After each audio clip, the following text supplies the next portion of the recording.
Recovering dining room chairs can seem like a daunting task, but I'm going to show you just how simple it is to turn this into this. All that's coming up next on Crafting with Nyla.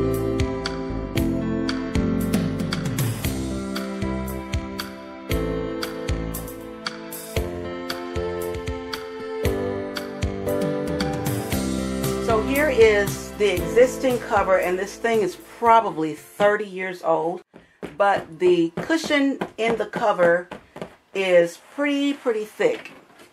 And you see, to take it off, there's just a couple of screws. You remove the screws. There's a screw in each corner, and you see it's just got stains from age, from spills. So you want to remove these screws. Now you notice that it already has a piping on it and already has a cover. I'm not going to worry about that. I'm just going to cover over that. So, and I have 6 of these that I'm going to do. So we have to start first by making a pattern, and I took a piece of satin, just a piece of scrap gold satin that I'm probably never going to use, and I made a pattern out of it. And to make my pattern, what I did is I laid the cushion on top of the fabric upside down, just like this. And then I left enough fabric that when I pull it forward, that it overlaps and covers up the existing material. Same thing on the sides. I pull it up and it covers. So I'll get started by cutting my fabric, but this is going to be my pattern. This is the blue upholstery fabric that I chose. Now, one thing you want to keep in mind is you want to decide which direction you want your print to go. Well, my print is going horizontally, and I'm going to leave it that way. If you don't want the horizontal, you want the vertical, you can turn it. So just make sure when you cut one, you cut all of them the exact same direction.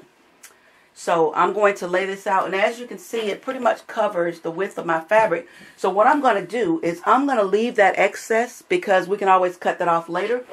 So I'm just going to go ahead and just cut off and leave just a little bit extra for each of my slip covers. And as you see, I'm just going to turn the sides, and I'm just going to slightly trim off the excess right where the selvage edges are, just so I can get rid of that. But I'm going to keep that extra because I actually like to have the extra. And the same thing on this side, I'm going to go ahead and cut and leave a little extra as well. When I get down to the bottom, I'm going to stop and then just cut the fold open. Alright, now we're at the wide part, and I'm going to do the same thing. I'm just going to leave about 1 inch extra than what my pattern calls for. What I'm going to do is I'm going to cut this 3 more times, or 2 more times, because that would give me 6 since they're doubled.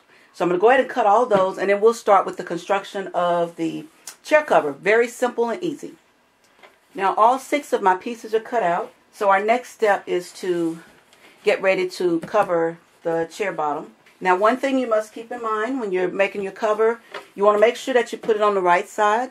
So you want the wrong side facing up. And since that's my widest part down there, I'm going to put the cover right smack in the middle.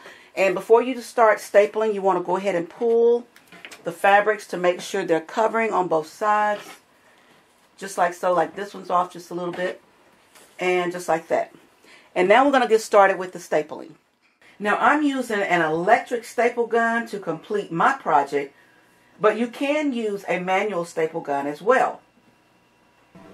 You want to start by placing a staple in the middle of the fabric, only on one side for now. Make sure the staple is securely embedded in the wood. Now I'm going to turn the seat around to the opposite side of the one that I just stapled, and I'm going to pull the fabric really tight and secure it with the staple in the middle. You want to repeat this process on the opposite 2 sides as well. Now this will ensure a very smooth and tight finish of the seat. So when you flip it over, you can see that the sections that I stapled are good and tight. So now that I have the base stapled in place, I'm simply going to continue to pull the fabric and secure it with the staple as I go. But you don't want to staple the corners just yet. I'm placing the staples just a few inches apart, maybe about 1 inch. You can decide for yourself how far apart you want them, but you want them close enough so that you don't have a gap. As you're stapling, you want to make sure to pull the fabric really tight.